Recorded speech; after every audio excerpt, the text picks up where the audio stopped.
Welcome to the Transitions Daily podcast. Transitions Daily is an online recovery group that offers a daily distribution of popular recovery resources accompanied by a secret Facebook group for discussion. We hope you enjoy today's readings.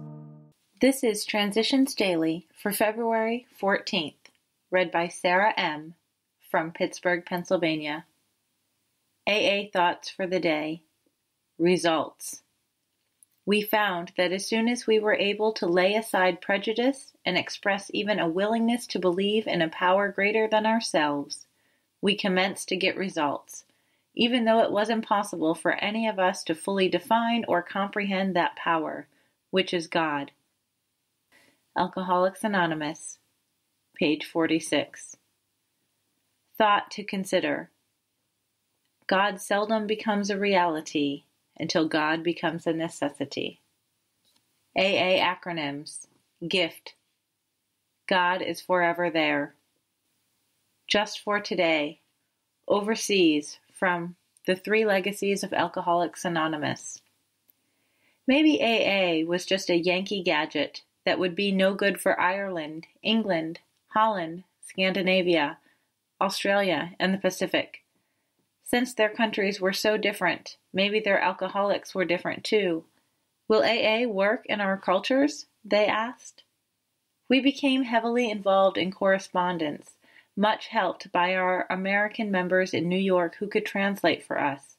We searched out and briefed AA travelers going abroad. Gradually, headway was made. It was a long time, however, before we knew for sure that AA could cross the barriers of distance, race, creed, and language. But today, 1957, the AA map shows our society in more than 70 countries and the U.S. possessions. Alcoholics Anonymous Comes of Age, page 200. Daily Reflections. Expectations versus demands. Burn the idea into the consciousness of every man that he can get well regardless of anyone. The only condition is that he trust in God and clean house. Alcoholics Anonymous, page 98. Dealing with expectations is a frequent topic at meetings. It isn't wrong to expect progress of myself, good things from life, or decent treatment from others. Where I get into trouble is when my expectations become demands. I will fall short of what I wish to be, and situations will go in ways I do not like, because people will let me down sometimes. The only question is, what am I going to do about it? Wallow in self-pity or anger? Retaliate and make a bad situation worse? Or will I trust in God's power to bring blessings on the messes in which I find myself? Will I ask Him what I should be learning? Do I keep on doing the right things I know how to do no matter what? Do I take time to share my faith and blessings with others? As Bill Sees It. Our companions. Today, the vast majority of us welcome any new light that can be thrown on the alcoholic's mysterious and baffling malady. We welcome new and valuable knowledge, whether it issues from a test tube, from a psychiatrist's couch, or from revealing social studies. We are glad of any kind of education that accurately informs the public and changes its age-old attitude toward the drunk. More and more we regard all who labor in the total field of alcoholism as our companions on a march from darkness into light. We see that we can accomplish together what we could never accomplish in separation and in rivalry. From the Grapevine, March 1958. Big Book Quote. We are careful never to show intolerance or hatred of drinking as an institution. Experience shows that such an attitude is not helpful to anyone. Every new alcoholic looks for this spirit among us and is immensely relieved when he finds we are not witch burners. A spirit of intolerance might repel alcoholics whose lives could have been saved had it not been for such stupidity. Alcoholics Anonymous, Working with Others, page 103.